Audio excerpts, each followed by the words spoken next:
Imagine you're a European naturalist sent to the interior of eastern Africa where few European eyes have seen. In contact with the local tribes, they describe the typical dangers of western Kenya that you've heard before, but then shift the conversation to a creature not known to live there. A vicious bear like monster with a slope back, heavy legs, ferocious teeth, large paws with 2-inch claws, known to eat the brains of livestock, What? sneak past or destroy village defenses on a hunt for human flesh. Wow. Welcome back to Legends and Loggers, everybody. This is episode 8, and today we're going to be discussing the Nandi Bear, otherwise known as Chemosit Shiv. I should have looked at this beforehand. Now you're nailing it. Shivuvere. Shivuvere. All Or right. Nyangao. This beast was definitely something to be feared by the local tribesmen, and this fear was passed on to explorers, farmers, naturalists, and builders in the earliest 20th century in Africa. But before we get into some weird Kenyan bear tales of terror, I am Parker Wohlstein. I'm a forester and a wildlife biologist, and I'm joined by my co-host and brother. Hello, I'm Zachary. I'm an outdoor television producer. Zach, what are you drinking? Well, today I got something different. I went to this store. Shout out to it's called Off Roads in New Braunfels. It's got a whole bunch of craft beers and whatnot. This particular one is from the Tripping Animal Brewing. It's called Eerie Jungle. Whoa. It's about the only close to African thing I could find. There's baboons in Africa, so that counts, right? It's got Rafiki. Yeah, exactly. We'll be getting into a little bit of baboon stuff today. Ah, okay. Today I've got Samuel Smith's Organic Chocolate Stout. Wow. I chose this one because Chocolate. Africa, I don't know if many people know, but Africa produces 81% of the world's cacao. It's with true. chocolate. I did a short film on this back in college. 81%. Most of that's like 76% is in West Africa, and we're going to be in East Africa. Yeah, But it's close enough. Same continent. Africa chocolate. It's hard to get African beer stuff in United Surprisingly States. hard to find something African themed, yeah. African or bear themed. Or bear. I thought bear would be easy. I didn't find any actually. Yeah, I thought found the an otter wearing a Mandalorian suit, and I was real tempted to get that one anyways.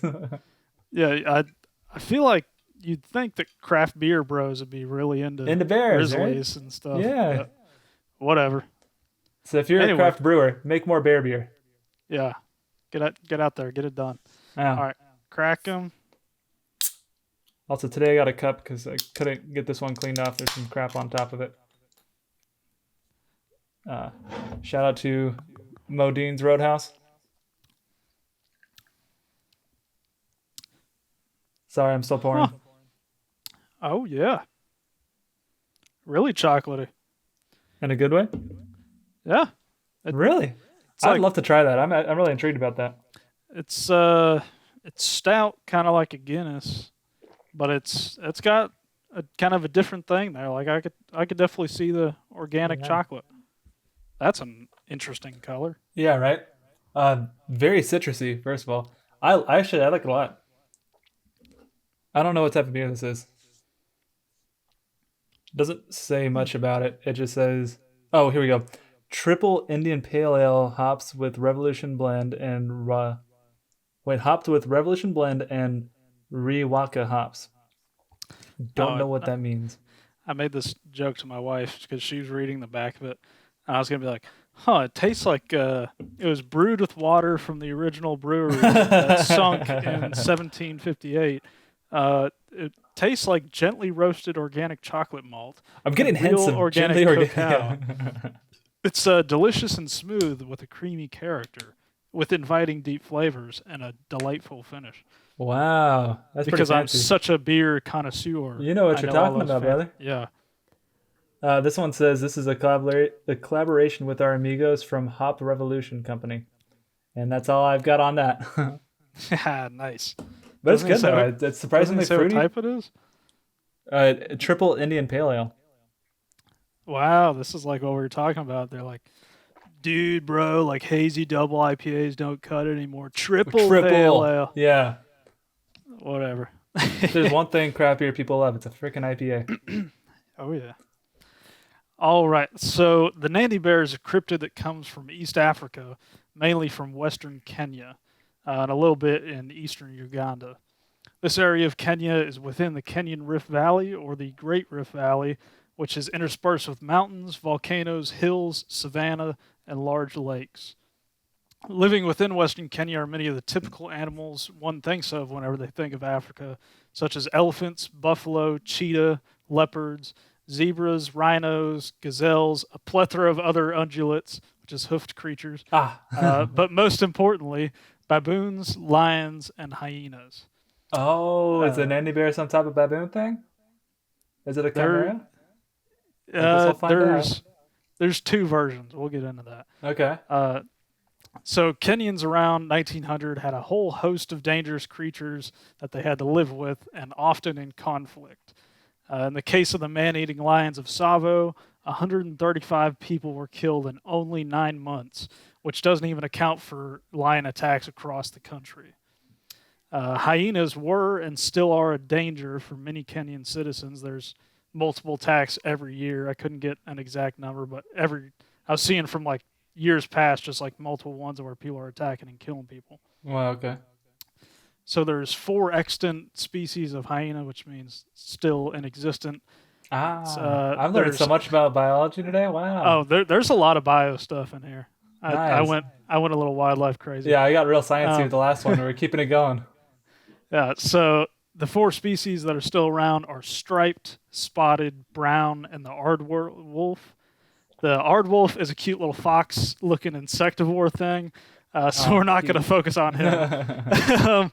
We'll focus on the spotted hyena, which is the exact opposite of a cute critter. Spotted hyenas are the largest of the 4 species, standing at about 3 foot tall at the shoulder and weighing anywhere from 88 pounds to 200 pounds. Whoa. They have a bite Really? force. Yeah. I didn't realize hyenas got that big, dude. There's a lot that people don't recognize about hyenas. I always told people, like, I'm scared of them. They're terrifying. And they're like, oh, they're not that bad. They're just scavengers, right? Hold on. We'll get there.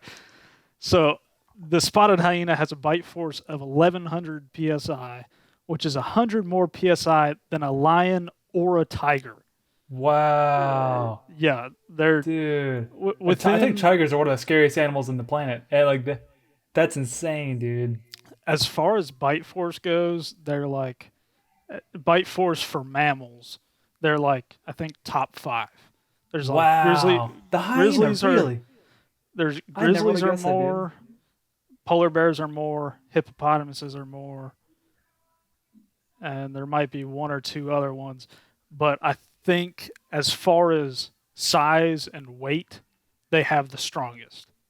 Like, because like polar bears are like almost 2,000 pounds, Mm-hmm. and theirs comes in at like 2,000 psi or something like that. Jeez. So this thing, even the ones that are like 100 pounds, will have a bite force stronger than a tiger. That is crazy. And contrary to popular belief that spotted hyenas are only scavengers, they actually hunt 95% of their diet. So they will scavenge if it's around and they come across it, or if a lion kills something, they'll try and scare the lions off. What are they going to do? Pass up a free meal? Yeah. Yeah, but they will also just, most of the time, 95% of the time, they're going out and actively killing stuff. Dang, dude. Like, imagining, so hyenas are freaking looking creatures, first of all. Yeah, they're scary. Imagining a hyena hunting something, like with that weird long neck and all that, that sounds bizarre. A pack. Yeah. They're pack animals. Jeez.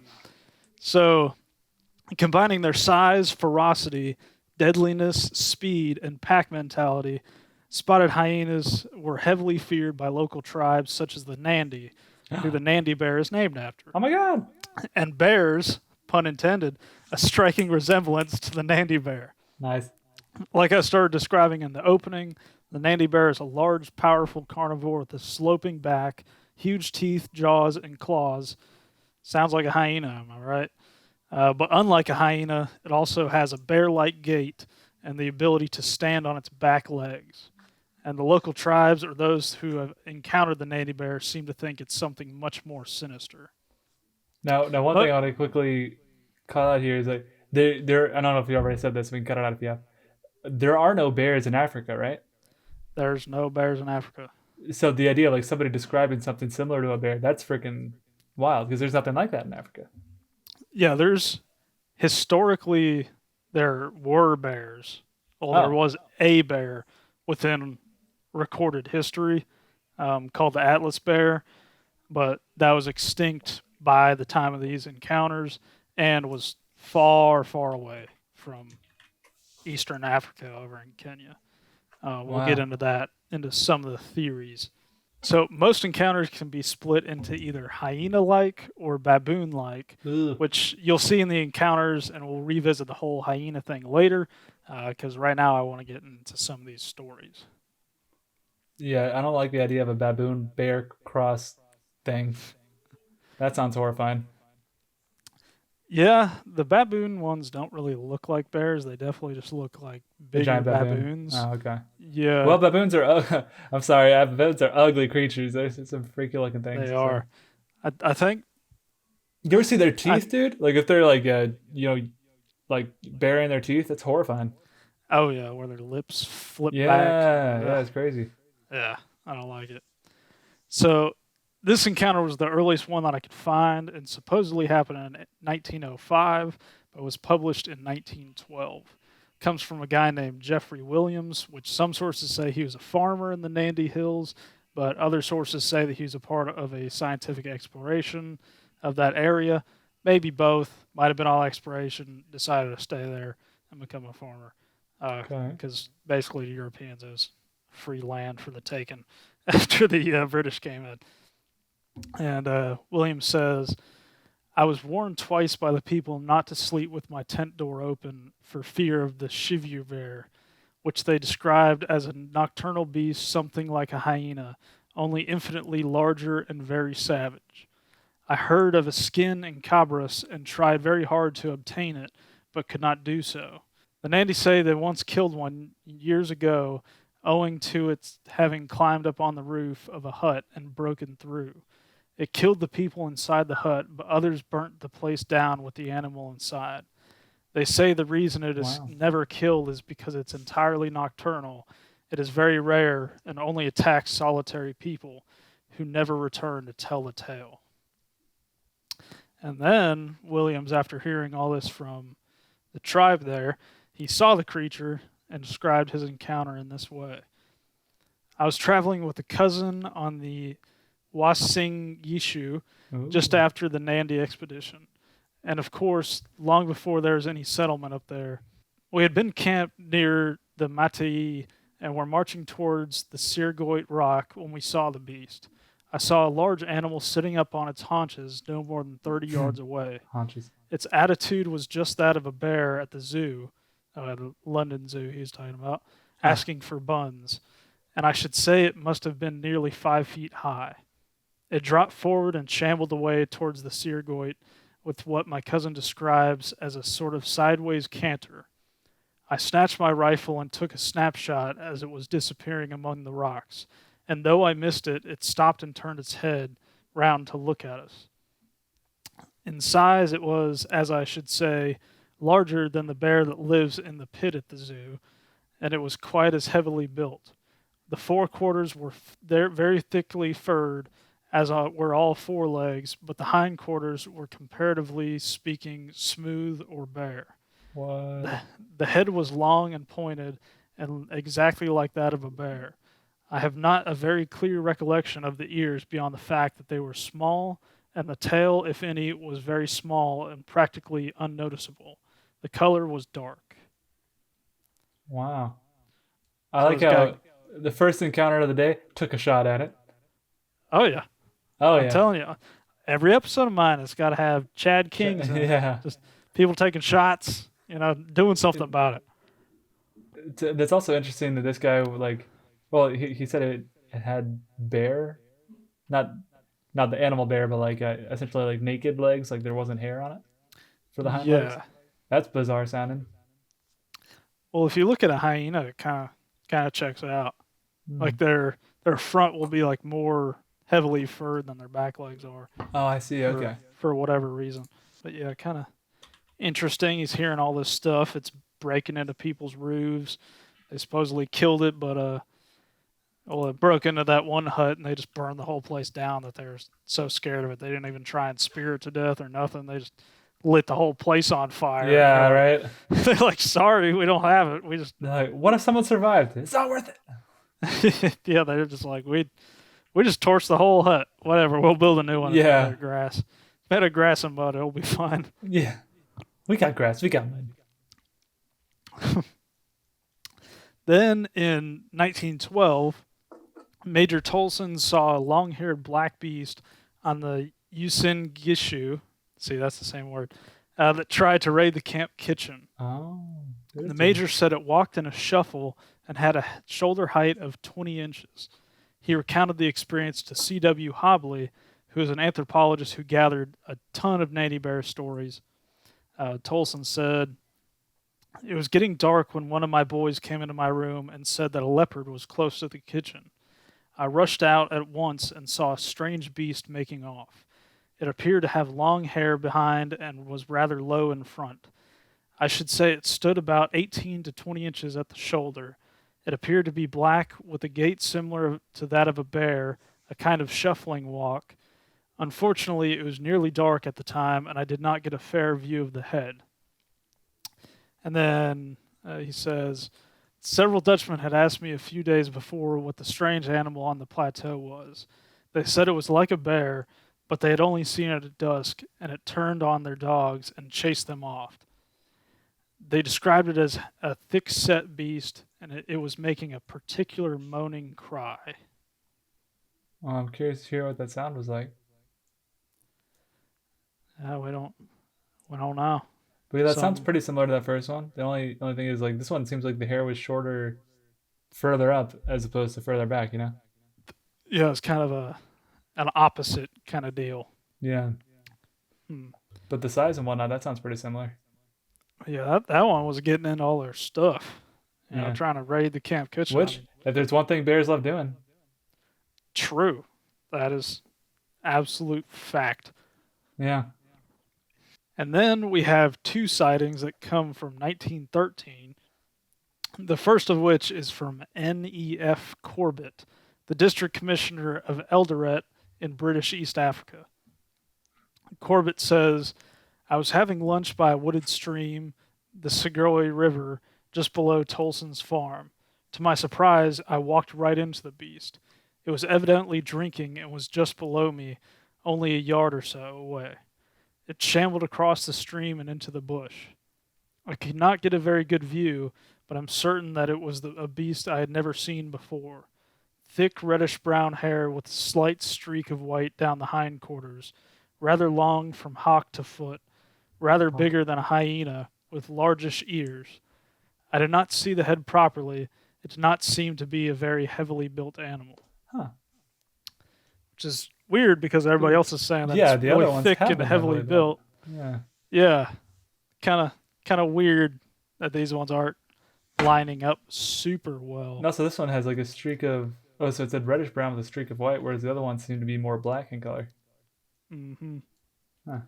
Yeah, it looks a little bit differently, and just interesting that he just ran right up on it. It was just Yeah, he sitting went for there it. drinking in the river, and there it was. And then the other one from 1913 is a pretty well-known one. This sighting was made by a railway engineer, G.W. Hicks. He observed the cryptid 50 yards from him while traveling on a motor trolley, thinking it was a hyena at first until he got closer.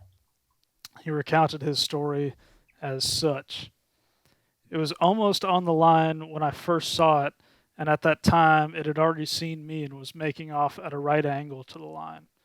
As I got closer to the animal, I saw it was not a hyena. At first, I saw it nearly broadside on."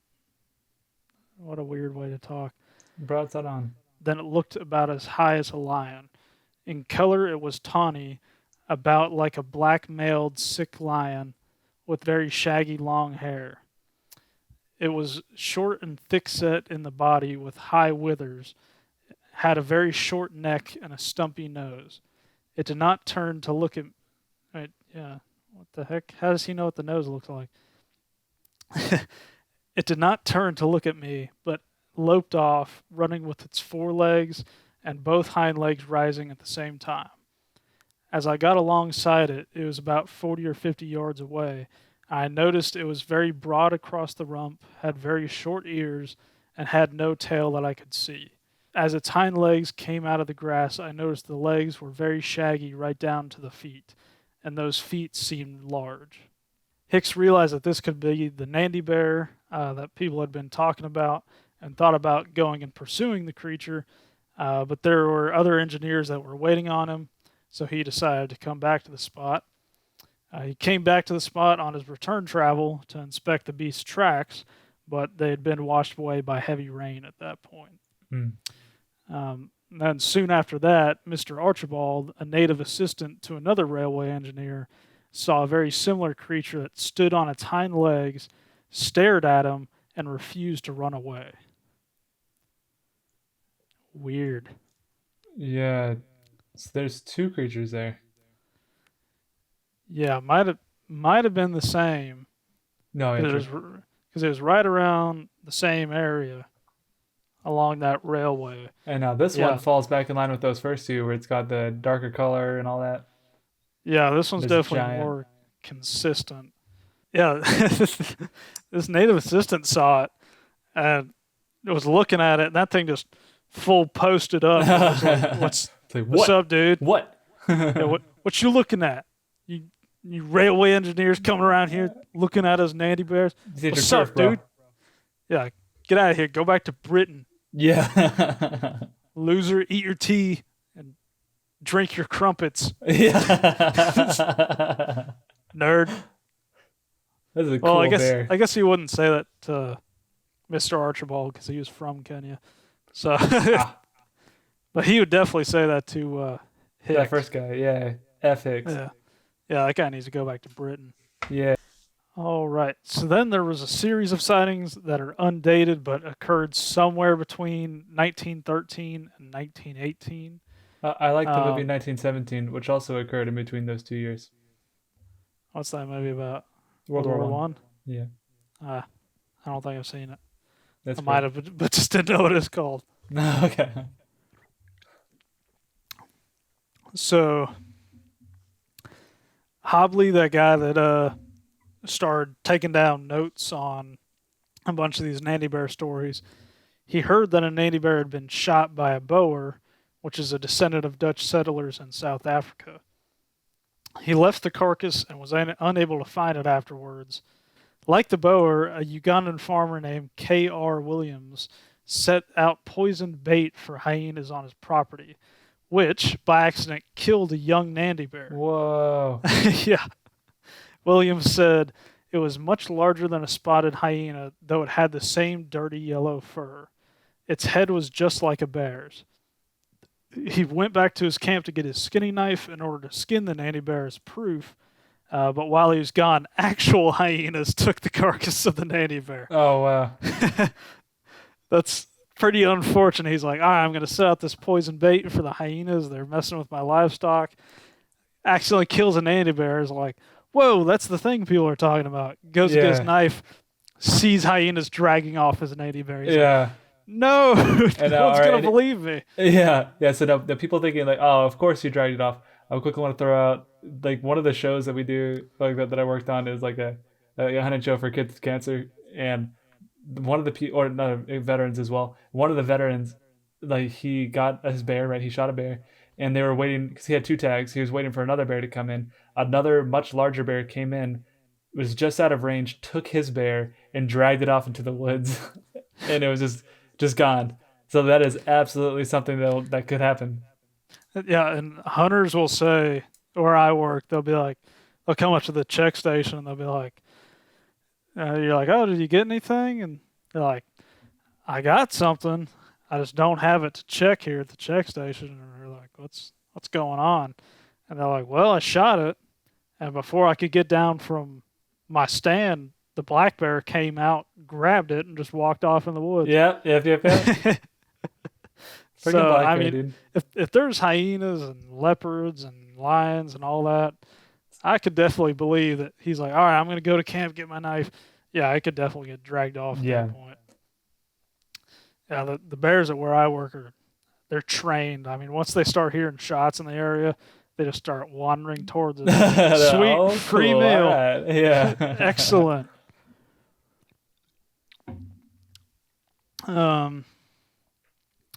Next up on my undated sightings here, Nice. a Nandi tribesman said that a Nandi bear had been shot dead with a poison arrow in a forest by a Dorobo man, which was seen by him and some friends.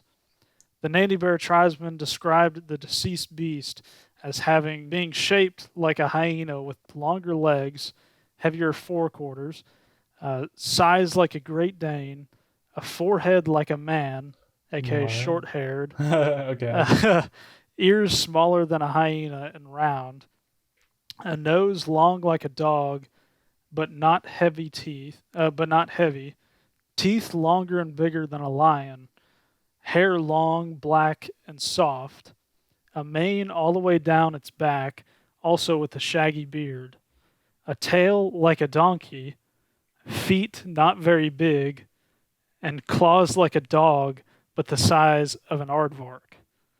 Despite only seeing the dead body, he said that it probably sat like a monkey or a baboon. Huh. Okay, so my quick thing on this. At first, I was about to say, like, based off the description, it's like, all right, this sounds an awful lot like what the other ones are, and they're starting to have some like real consistent descriptions here. But then it's threw a curveball at me with this tail like a donkey, not big feet, Yeah, so far all the Nandi size of Bear a stuff is aardvark. uh, Is that just for the claws?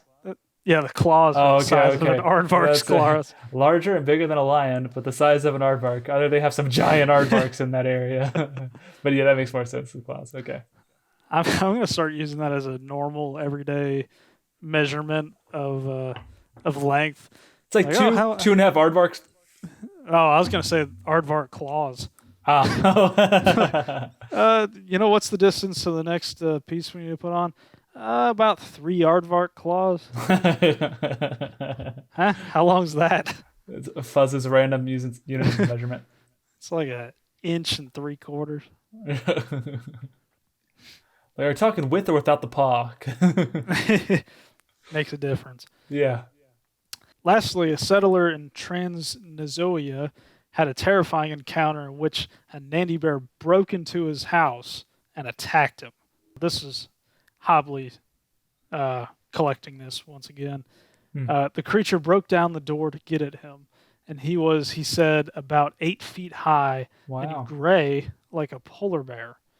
This terrible creature, its eyes blazing red and jaws slavering, went straight for the man, and a chase round the table followed. Luckily, however, the man managed to grab a revolver that was hanging on the wall and fire directly into the animal's chest, at which it turned and, growling horribly, made through the doorway and off. Oh, okay. All right. So this one sounds like an old-timey cartoon to me almost. You know? Yeah, they're doing the whole like chasing each other around the table. Yeah, like the Benny Hill theme playing. Yeah, and then basically this guy just said they straight up saw a polar bear. It was like gray, white, and 8 feet tall. And then I like how he shot it, and then it's like, all right, you got me. Yeah, he shoots it and goes, ah. He gets out the doorway. He doesn't get pissed and like try to attack him. He's like, you got me. It didn't do like stereotypical animal behavior where it gets shot and it like gets spooked and just like dashes off, gets shot, goes, and then just leaves out the door. I imagine it's like growling, it's like slowly leaving. Thought we were chasing each other around the table, not shooting. Yeah. I caught my guns.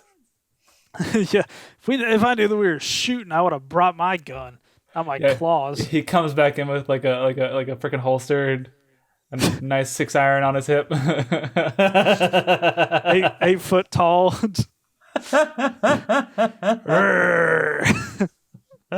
This town ain't big enough for the for the of us. Oh, that's hilarious.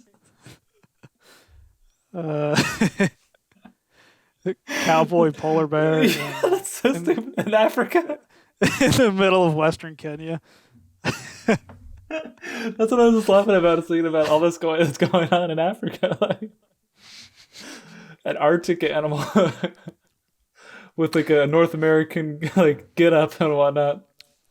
Yeah, Oh how my this God. guy know what a polar bear looks like? Surely they have some sort of museum or something, right?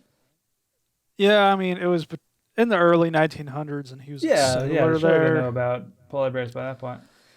Yeah, he probably saw like a book or maybe a zoo or something like that. Maybe. Saw a book about a zoo. Yeah, saw a book about a zoo about a polar bear and a book in a zoo. Yeah, something like that. Around 1918, a gadet, which is another name for the Nandi Bear, was Wow. seen on Kara Buxton's farm where 10 sheep had gone missing. They found all 10 sheep, 7 of which were dead and 3 were alive, but all of them had their brains eaten out. What? All of them had their brains eaten out, but 3 were of them still were alive? still alive. Holy crap. Then during the next week, the beast attacked again. This time it was 57 goats and sheep, and only 13 were found alive. With their the brains local- eaten? No? Yeah, I think with the brains gone again. Oh my God. The local tribespeople told Buxton that the perpetrator was a beast that often walked on its hind legs. I'll go all buried. Oh no, I was taking a little bit far. Like if there wasn't more to this sentence, then I'd be really kind of funny. It'd be like, it walks on its hind legs, and they're like, it's man. A man killed this. The perpetrator was a beast that often walked on its hind legs, was known to snatch babies from their cradles, It and still sounds killed like a man. men. Yeah, okay. Yeah. Checks out. A group tracked the brain-eating killer into a ravine where they managed to spear it to death. Oh, cool. And those are men out there living in Africa. You know, we live our little cushy lives. They were spearing things to death. Yeah. And they discovered it to be an extremely large spotted hyena. One person commented, it evidently turned brain eater through some sort of madness, which is one of the most 1900s British person thing I've heard. It evidently turned brain eater through some sort of madness. Yeah. But however, according to Bernard Hellevemans, Hellevemans, This guy, you love him. He's a hell of a man. he was a French-Belgian explorer and researcher. Apparently, he's known as the father of cryptozoology. I'd never heard of this guy. Yeah, me neither. And he studied into the Nandi Bear a lot. He said it was not definitive that the dead hyena was the one that killed the livestock. It had brains in its teeth, but it might not have been the Nandi Bear. Yeah, he wasn't there when it happened. He was just kind of researching and asking around and all that. Okay. And he says that people there and some other folks weren't really sure if that was what did it or if they just happened to track a hyena and kill it. Now that brains part though, that's crazy. Hyenas do that. They eat Apparently. brains? Yeah. Well, How they? Oh, been- yeah, if they got that big like bite force, they could probably chomp through a skull and break the bone, right? oh yeah, they just crack it in half and eat all the brains out. Like, just nom, nom, nom, nom, nom. Just easy peasy. They get after it. Oh Yeah, my they're- God, it's like Jello. Yeah, I was reading and they're known to like just maim the heads of like stuff that they kill. Wow, Yeah, brain that's eating crazy. hyena. It's possible, but this father cryptozoology guy says he's not too sure about it. So Do you think that George Romero was like, huh? This like took notes. yeah, I for sure know that George Romero was looking into The existence of, cryptozoology. yeah, the existence of cryptozoological animals within Africa. Yeah, he's like, let me look into bears in Africa. Oh, what's this story about a brain-eating hyena thing? All right, cool. I'm gonna base my entire movie career on this. Yeah. Beautiful. This one instance. Yeah, that's what he wanted to do. All George Romero stuff is just pointing back towards hyenas. Zombies are an allegories for hyena bear things. Pass it on. They definitely are. You ever just want to take a moment to breathe? Yeah. You know what, guys? I'm just going to go ahead and call Episode's out. There's a lot more stories. There's a lot more theories. But we're done with y'all. Yeah. The reviews have been lacking. Yeah, we haven't gotten more reviews, so Yeah. you're not getting more show. Yeah, it looks like we're done. We're in this for the money. We haven't been sent Actually, any though, money. each show has been performing better than the last, dude. Did you see the Ozark Howler one so far? Oh, yeah. Yeah, we'll talk about that later during the show, but god dang, Yeah. guys. Yeah, y'all are getting after it. Yeah, for real. All right. That's it for your mid-show break. Yeah, that was our intermission. In 1925, Captain William Hitchens was assigned to investigate depredations from an unknown beast in a village within the Kenya colony. The most recent victim was a 6-year-old girl. Yes? What is the depredation? Like an animal that is killing livestock or people. Okay. So like wolves kind of out there in like Wyoming, getting in people's like cattle pastures and all that stuff. Okay.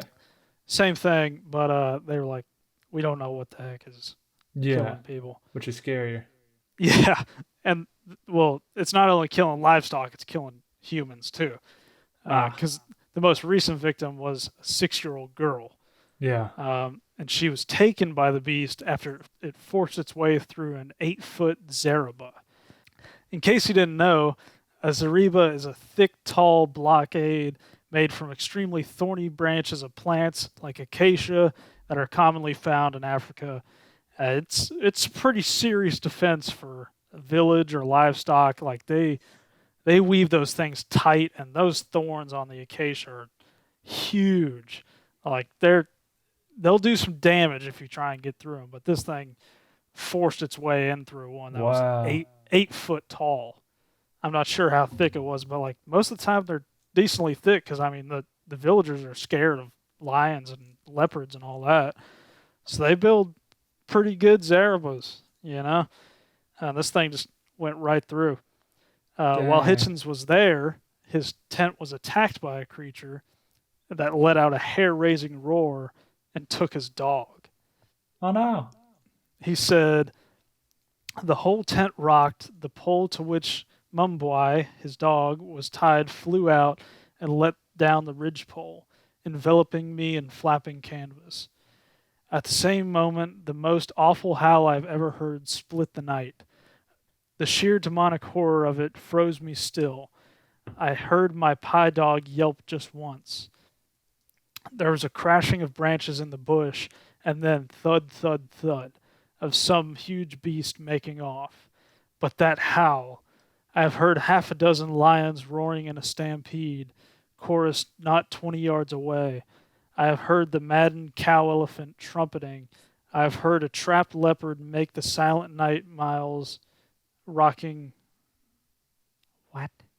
Dude, I hate reading these old-timey sources. Yeah, I know. I could barely read anyway. Nikki and I'll read the Bible at night, and like I refuse to do it. No, I refuse. She's like, "Can you do it tonight? I'm tired." One, I hate talking after 8 p.m. Two, I can't. It is a miracle I've done this well so That's a far. miracle you made it through college. Yes. Almost dropped out and become a crab fisherman. Anyway. Still might. still going there. We'll see how the rest of my career works out. Yeah. We'll see how many reviews we get this week. If we don't get enough reviews, you'll see me. And then the Jersey Devil.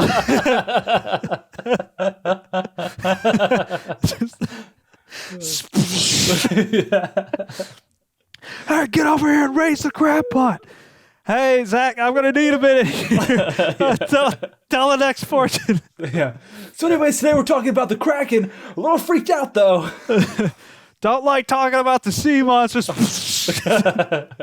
They're a little freaky when you're out of here. Anyway, Can't sleep tonight. back to Africa. Sorry.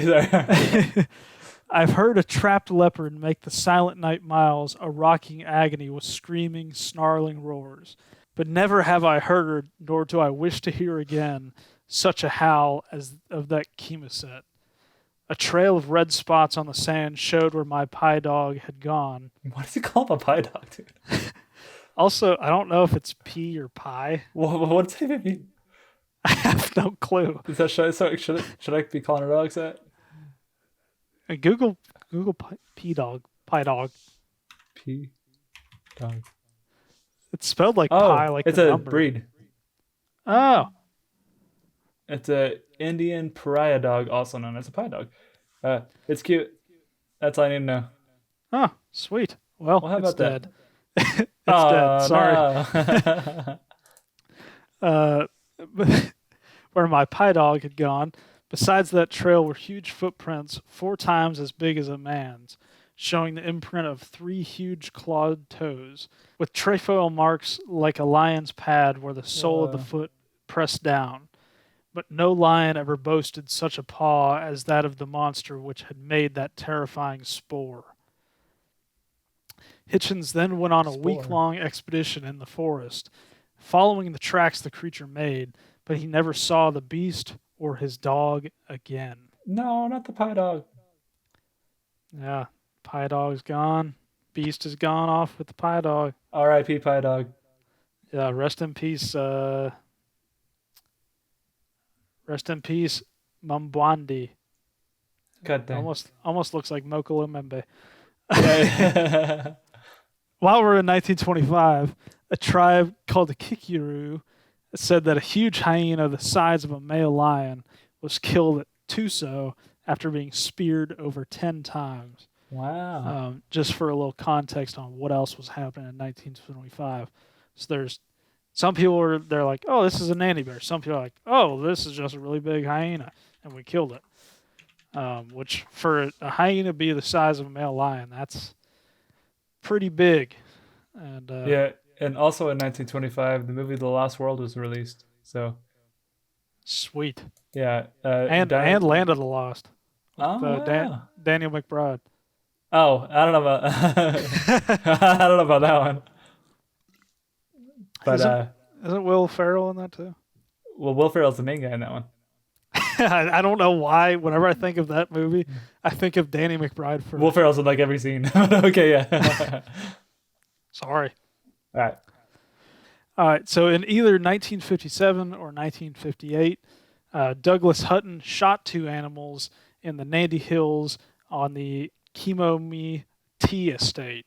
They had slope backs, heavy manes, a large head, small ears, and had a shoulder height of 3 foot 3 inches tall. Hutton was driving at night when he struck one with his vehicle. Then he hopped out of the car, shooting both the creature he hit and another that was traveling with it. Rad. I mean, this is the 50s in Africa. You know, there's not a lot of These guys are the coolest. not a lot of game wardens out there. I reckon he shot one, and then because he hit it, so it's probably injured, and then he just sees this other creature roll up that's pretty big, so then he just like fires that one too. Figured might as well go ahead and take another shot. Yeah. Yeah. He killed one for the meat, the other to stay alive. Basically, yeah. So he put out the bodies for the estate workers to look at, and the bodies were eaten away by ants until only the bones were left. Wow, those African ants don't mess around, dude. I killed a hog the other day and took off its head. The ants pretty much had the skull clean in about 4 days. 4 days? 4 days. Dude, that's nothing. Holy crap. One estate worker said it was dark with black spots, while another said that they were brown with white-tipped fur. But everyone said that the creatures were unlike anything they'd ever seen, which I don't know how you have that varied of accounts whenever they're just laying there in the yard of this tea estate so that all the workers can come see it and like be on the watch for them. Yeah. But like one's like, that thing's dark with black spots, and the other one's like, it's brown It's with brown with white tipped tipped fur. Yeah. Like that's kind of different, my guy. What the guy be like colorblind? Yeah. And I think I wrote it down right. They weren't talking about like one was dark with black spots, one had white tip fur. I think they were saying both looked like how they described it.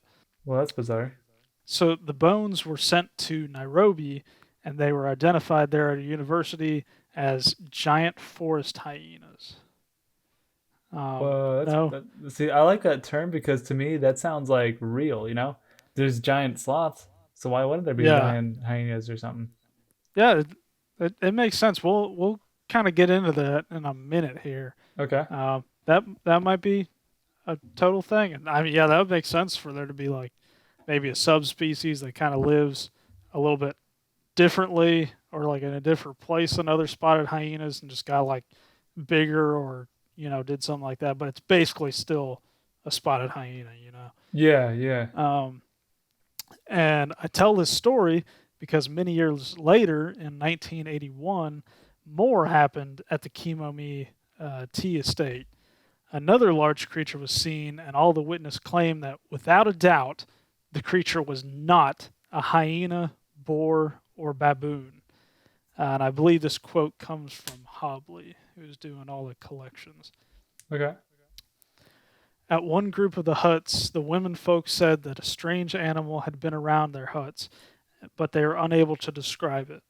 However, at a second group of dwellings, an old man described how the creature had walked round his hut in the early morning, and it lopped off across his shamba, and so into next where somebody threw a rungu at it, and it disappeared into the maze.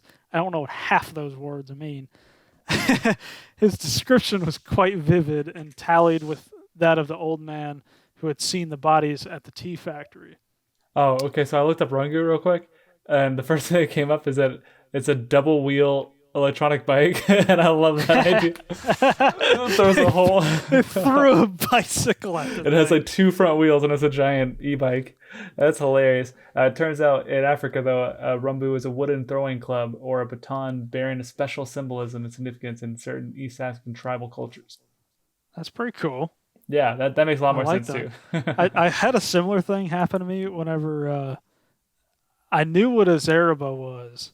I knew that they would build those, but I was like, they make it out of acacia, right?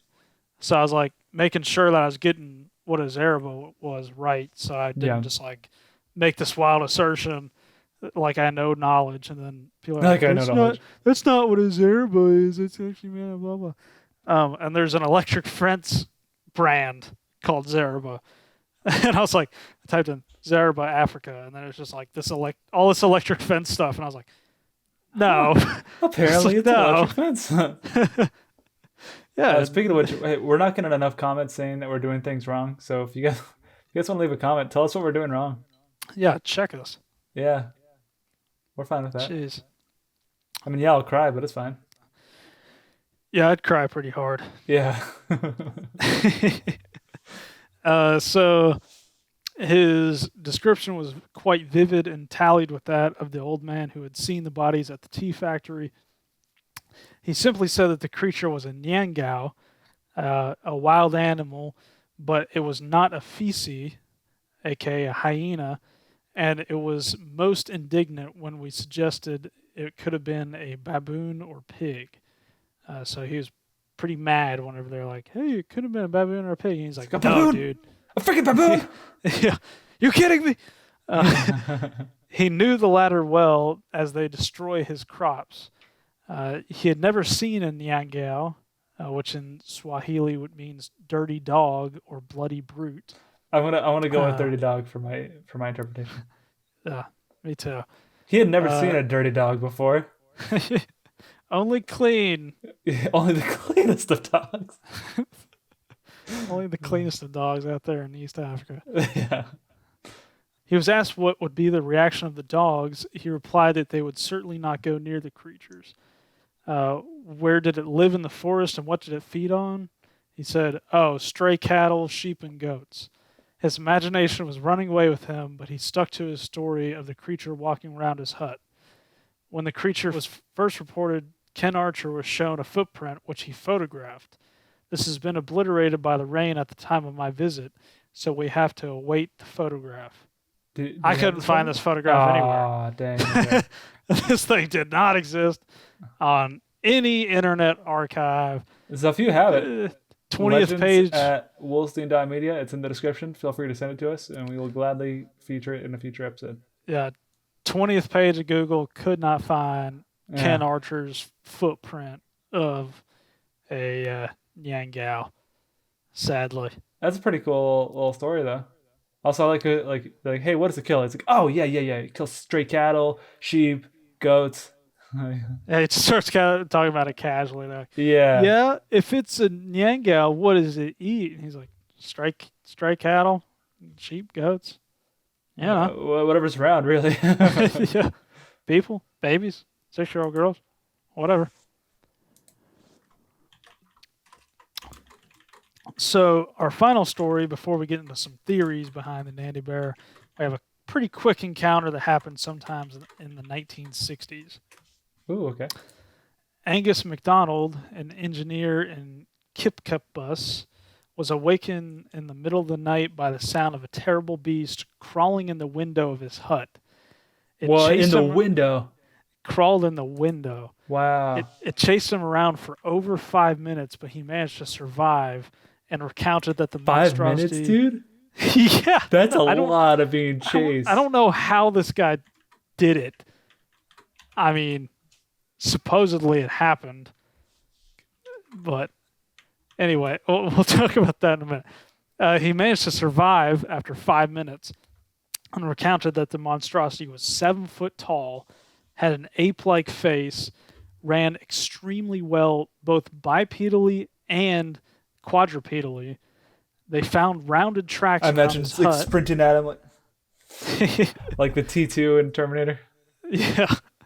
They found rounded tracks around his hut, and after telling the villagers his story and showing them the tracks, they identified it as a chemoset. What the heck is a chemoset? I told you in the beginning, it's another name for okay. Nandi Bear. A less cutesy name for the Nandi Bear. But yeah, this thing, that would 5 be minutes, so dude. scary. All right. Okay. For those of you that think 5 minutes, that's not too long. I want you to do like a plank. All right. Like, you get down on your arms and knees, do a plank for 5 minutes, and then imagine you're being chased for that full 5 minutes. That is. I'll do you one better. Hold your breath for 5 minutes. Dude, that is Try it. crazy. Hold your breath for 5 minutes and pretend that you're being chased. Oh my god. You'll think 5 minutes is a long time. That's forever, dude. Holy crap. But that's terrifying. Now, in my head, they're being chased in the hut for the full 5 minutes. Like, they don't leave the hut. I'm sure, like, in the actual story that she probably, like, or she probably leaves the hut. It's like running away. But like, I imagine that it's like circles in the hut for 5 minutes. Yeah, I don't know how big this hut is. And also, I don't know how big this window is. That's something if it's supposedly crawl through the window. 7 foot tall. But dude, can you imagine how terrifying that would be? Either just like destroy that window. Yeah, you're just asleep in your hut. Probably no lights. Yeah. Or if there is, pretty limited. The next thing you know, you're awoken to this 7 foot tall monster that kind of looks like a dude, but doesn't, and can run on all 4 limbs. Is just in your hut chasing you around for 5 minutes. And then you tell the villagers, they'll probably know more, and they're like, "Oh yeah, that's the chemoset, the demon bear, the demon bear." And he's like, "Huh? the what? Yeah, y'all have a demon bear here?" It's like, why do I live here? It's just stupid. Yeah. I'm gonna move somewhere else where there's not devil demon bears. bears. Yeah. That's insane. This is a terrible place to be. You have so many dangerous things that you know of. Friggin' puff adders and lions and leopards and hippopotamuses and Nile crocodiles and what have Dolphins, all that you. jazz, yeah. Yeah, and then you throw in a freaking demon bear too. That crawls through windows. Yeah, I'd get out of there. Yeah. All right, so let's get into some theories behind the Nandi Bear. There's a bunch of theories proposed for them, and they go from pretty mundane to pretty insane. Ooh, fun. Yeah, it was almost as good as my earlier bear pun. Yeah. Bear resemblance. I'm surprised I haven't done more. So the first theory is that the Nandi Bear is just an aggressive, bigger spotted hyena or brown hyena. I didn't mention earlier, but brown hyenas are the second biggest hyena species, and they have a lot more of a shaggy mane, and they kind of fit the description of some of those encounters. Yeah, they kind of fit the description of those encounters where it has a shorter hair in the head, but then just past the head, it gets a really shaggy mane. Some of those encounters were saying that. They would fit that really well. And like I was saying earlier, modern hyenas do also sometimes badly maim the heads of victims and eat the brain. But this theory is heavily put down, but it may have some credence to it as well. Captain Hitchens, one of the guys mentioned in all of our stories, he said, hyenas are so common around African villages that a villager confusing one with the Nandi Bear would be like an Englishman confusing a rabbit with a fox. So you easily know the difference, is what he's saying. Yeah, he's like, they see hyenas so much they know the difference between a hyena and not a hyena. Yeah. You know, even at nighttime. Hitchens also pointed out that hyenas drag their victims. They don't leap over 6-foot-tall fences with calves or people in their mouths. Yeah, that's like crazy, the Nandi Bears claim to have done. Heuvelmans was also against this theory. What was the pronunciation you had a second ago for that guy's name? I said Heuvelmans because that sounds more Dutch. Ah, okay. Like Hoeklam. Yeah. Heuvelmans. And said it could not be any known hyena due to the size, presence of multiple hyena species characteristics, its habit of standing on its hind legs, pretty impossible for a normal hyena. Yeah. And also, hyenas are pack animals, so throw that in there. But the Nandi Bear could have been blamed for some of the hyena killings, because hyena killings were pretty common back then. So it could have been a hyena, and they're like, "Oh, the Nandi Bear killed it," and vice versa.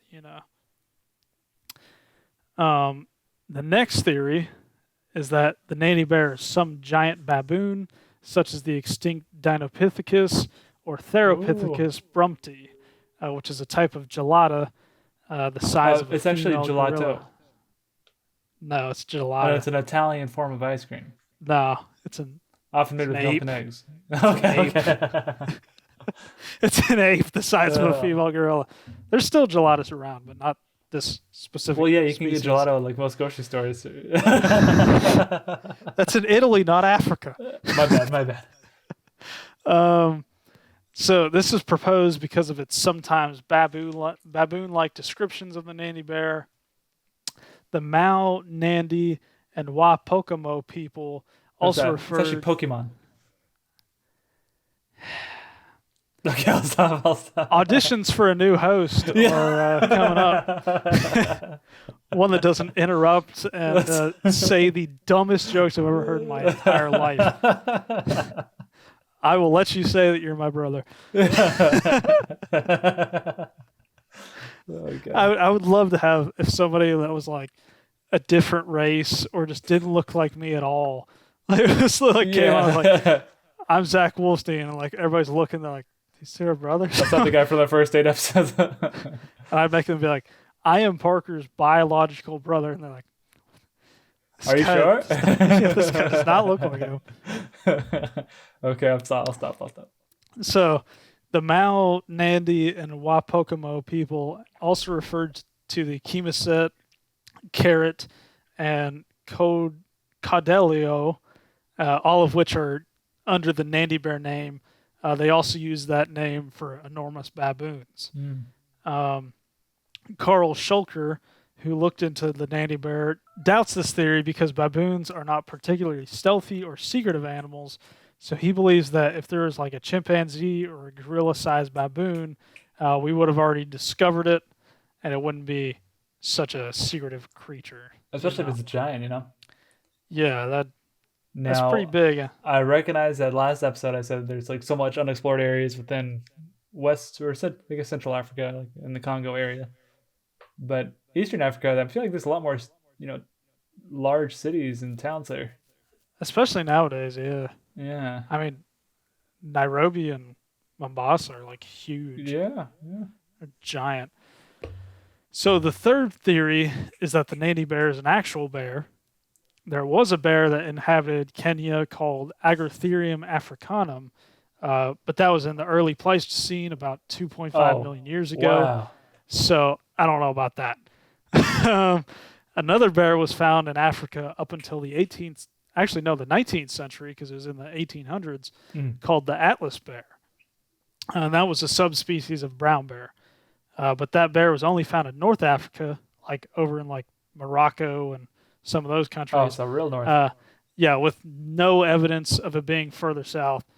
Yeah, it was pretty much like everywhere where it could have crossed. You know, like how there's that little piece of ocean between like Spain and North Africa, Yeah. or like on the other side by like Egypt and Saudi Arabia, like all those top countries. Hmm. It was there, mainly on the western side though, like coming down through Spain. But there's been zero evidence that it was anywhere further south. And in my mind, there's no way that enough Atlas bears would cross the Sahara Desert enough to establish The a population Sahara is there. huge, dude. There's no way any Uh, of them did. yeah, there's and like enough to actually make a viable population in That'd Kenya. be crazy. I mean, they could have migrated before the Sahara was like experienced desertification, before it was like straight up Yeah, desert. but that was But that was like longer ago than 1800s though, wasn't it? yeah, I was gonna say Yeah, they'd that would have to probably have been so long ago. yeah, and if they did do that, then they'd probably be more established in tribal lore or Yeah, knowledge, pretty not well just like known. not just as like some random man killer. Yeah. They'd be like an established thing within their culture. Oh, right. The last theory before our crazy one is that the Nandi bear is a giant short-faced hyena, Oh, aka Pachycrotocuta brevirostris, which is supposedly extinct. The supposedly. muzzle, yes, oh, I put that in there. That Oh, wasn't okay, like okay. science. Uh, Is there some potential evidence that it's not? I've been telling you about it for the last hour. Well, okay, okay. I was curious if like that was something aside from the Nandi bear, like there was some sort of science thing that was like, hey, look, is this creature really gone? We don't know. Nah. But the muzzle of the species looks a lot more like a bear than our modern hyenas do. It was 35 to 39 inches at the shoulder, which is what most of the Nandi bears were measuring in at, Okay. or the other giant hyenas that were killed. And it's estimated to average around 240 pounds. So it's much more closely matching descriptions of the Nandi bear. Fossil evidence suggests that this hyena was also a solitary hunter, not a pack animal, like Which modern the Nandi hyenas. bear is solitary, Yeah, right? exactly. There's never been an account of, I guess, well, there's the ones that the guy shot, but then they turn out to be the giant forest hyenas, not Yeah. like a Nandi bear per se. Um, and that this giant short-faced hyena was even more of an active hunter than modern spotted hyenas. So would be even That more on sounds the prowl. pretty. Yeah, that sounds Yeah, it sounds. pretty likely. Remember the giant forest hyenas that were shot and reported at the tea estate? Those were supposed Nandi bears, and they were obviously hyenas of a size unknown to science, and were not baboons or chalicotheres. Uh, Oh I yes, didn't the even Chalcotheres. I didn't even mention the whole chalicotheres theory. It's a big theory, but in my mind, it has no credence to it whatsoever. They're prehistoric, look nothing like the Nandi Bear, are herbivorous. Like, just nothing works out. Y'all can look it up on your own. I think it's probably one of the dumbest theories that somebody put it out there. I think it's got everything working against it. I see it, Um, and I just looked it up. I understand why they think that it looks like a giant hyena. Like I do see that kind of general yeah, shape, but that's slope about as back. far as it goes. Yeah, Yeah, it's on its knuckles. It doesn't walk plantigrade like a bear, it's not and a freaking carnivore. So there it, you go. it's an old relative of like the okapi and like Ah, yes. giraffes, like stuff like that. Like I don't think it's going to be running around actively seeking out to just Yeah. No, murder things. absolutely not. Now, a hyena, yeah, I mean, they're pretty crazy. I could definitely see that, especially if it was like these bigger ones that are maybe coming from more of the forest where it's not as explored or not as used by local tribes because they're over here grazing animals or hunting on the savannah. They could come out and kind of wreck shop and run back, Yeah. and be rarely seen. And one of the chief game wardens of Kenya, ATA Ritchie, also believed that the Nandi Bear was some sort of giant forest hyena. That sounds Um, pretty likely. yeah, so I mean, if the chief game warden for the whole country is saying that it's probably some sort of giant forest hyena, With how giant Africa is too, I could totally see that. yeah, that's probably what I'm leaning most towards. Yeah. Maybe like a strange subspecies of spotted hyena because spotted hyenas are everywhere in Africa. I mean, you can look at the range maps of all the hyena species, like historical versus nowadays, and the brown hyena isn't even close to Kenya anymore. It's restricted way far south and kind of westish. Um, Aardwolf, like I said, is like this cute little fox-sized insect eater. So like that doesn't even matter. So the Aardwolf, Uh, the Aardvark, yeah, basically. Aardvark. Um, Sorry, not Zark. and then the striped is kind of like the spotted, but even smaller than the brown.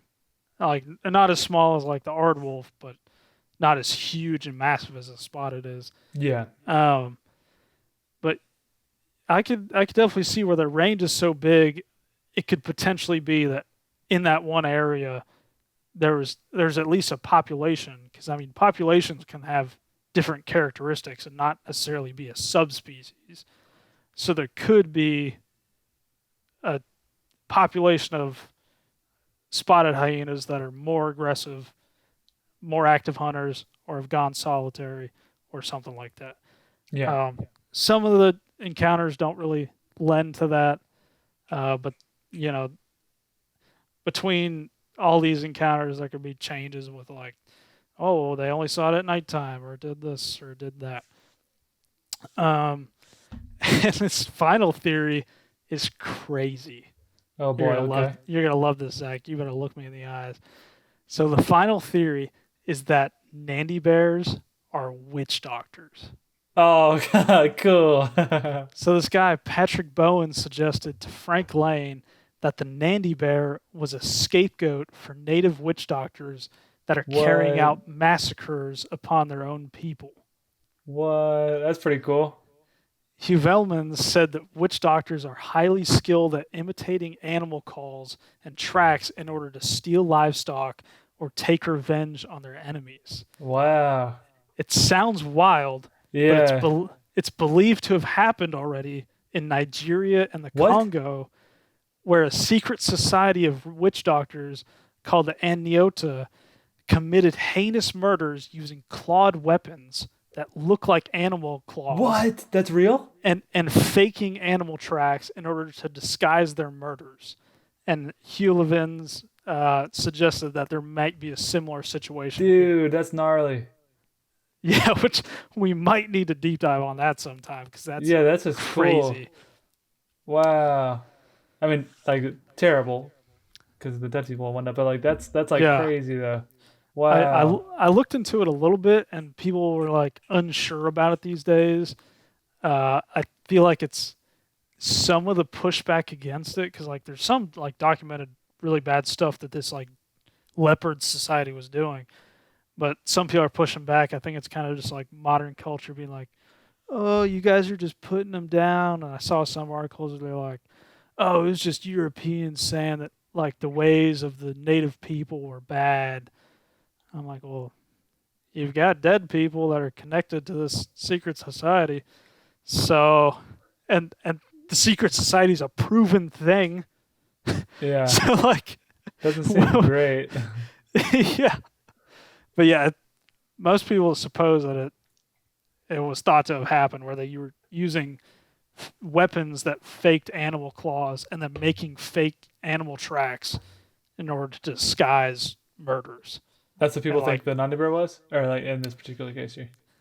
uh, that's what happened with the actual case with the Okay, okay. Andiota. But Hugh Levelmans, however you say that, old Dutch boy, he said it might be a similar situation here. I mean, like that does make sense based off of that. Personally, I'm leaning most towards the giant hyena thing. I think like That out of a lot of the cryptids we've talked about, to me, this one actually seems the most like possible. well, no, you said about Bunyip. Bunyip, we're like, yep, definitely No, no, no, seal. no, no, no. Yet Bunyip, I saw for sure being like that's explanation. It's not real. This one I see being. Oh, I see what you're saying. I see what you're saying. Yeah, I see it being real, but I think they're calling it the nanny bear, but it's actually a giant hyena. Because like same way how like sometimes there's a freaking 9 foot tall human. I'm sure that there's sometimes giant hyenas, and whenever somebody sees hmm one of those, they might not associate it with like what they're used to seeing for hyenas.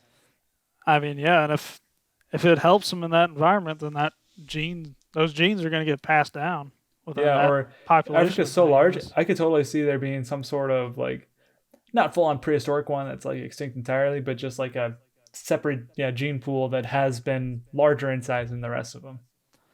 Yeah, I'm right there with you. Some of the accounts are weird, but then again, like I said, with nighttime and all this stuff, It's a little hard to be totally certain. yeah, Yeah. because they're like, it's not a hyena per se. People were saying, and it could be that they're saying like it's not like a normal hyena. You know, Yeah.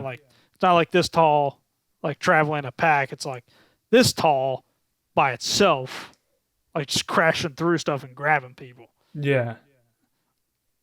Yeah, That's pretty crazy. I don't know if it explains all the accounts, but I think most of them. By and large, giant I'm hyenas. Yeah. probably going, yeah, maybe not the giant short faced, uh, but yeah, some sort of giant forest hyena, maybe a subspecies or a Or one that's like super subpopulation. rare. Yeah. Yeah, maybe just a population that happens to be larger and more aggressive. Yeah, I think That's that's what I'm leaning most that's towards what as I'm well. going with. Yeah. That sounds really cool though. Because yeah, they're not really saying there's anything supernatural about the creature. I Yeah. mean, that one guy said it had like glowing red eyes, but I, was that the guy? I'm forgetting him now. That might have been the guy where they're like, this old man just started kind of rambling. No, I think that was before that. But I mean, I don't know about hyena eyes. They might glow a little bit, but yeah, that's where I'm leaning on this one. Might not Yeah. explain all of them, but majority of them, I think it's valid points. Some people have even suggested that there might have been like interbreeding between spotted hyenas and the brown one, so that's why it's Oh yeah, bigger. maybe. So that Yeah. way, like that's why it was bigger than the brown, but it still had the shaggy mane like the brown. Um, I don't know exactly when the brown hyenas were extirpated from Kenya, so I don't know if they were still around during the 1900s or not. Because like nowadays they're not anywhere close to Kenya, um, and you can't really keep a population like that going on. Yeah, or like hidden like that. Yeah, yeah, that's what I'm going with. Yeah, that sounds most likely to me. And like just like the bunyip. The bunyip to me sounds like, dead on. It's for sure a seal. People are just being silly. Whereas this one, like there is like a little bit of mystery to it, but it sounds like they're not to me this one doesn't sound made up and it sounds like it's likely It's based in hyenas. reality. It's like a Yeah, it feels monster that's grounded. attacking. Yeah, it's a monster that's attacking people, but it's very much like a real thing. Yeah. Not some boogeyman per se. Yeah. Yeah. Exactly. So it kind of makes sense that we only have accounts coming after like the British came in, because I don't know how much those settlers would be writing Accustomed to it down and all that. well, I don't know how much they would be taking down the stories of the Nandi and everything.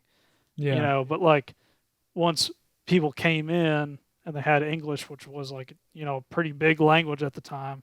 Yeah. I feel like it makes sense that once they came in, these reports started coming in more, but they also got increasingly rare over time as more people settled there and more, I guess, industrialization ish kind of happened in Kenya.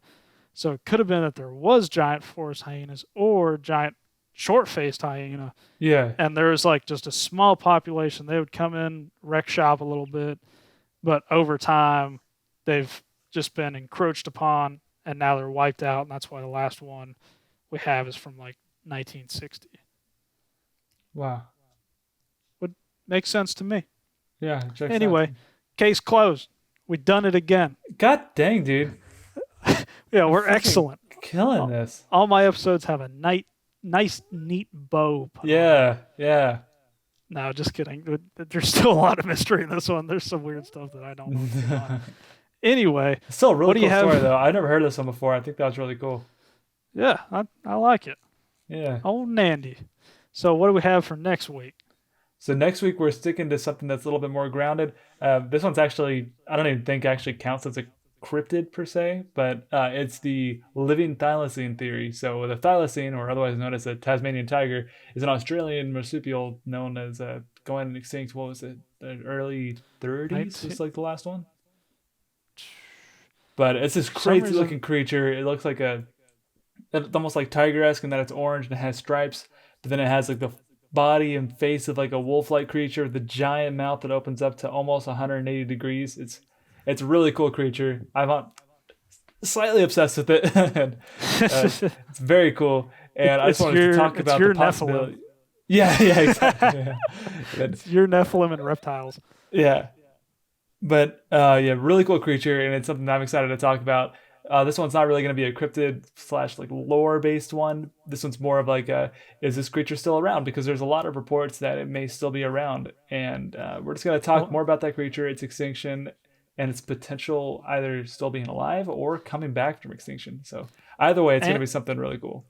And we're going to live stream the entire movie starring Willem Dafoe. The Hunter? Where he goes after the Tasmanian tiger. If you guys want a good cry, go watch The Hunter. Holy crap.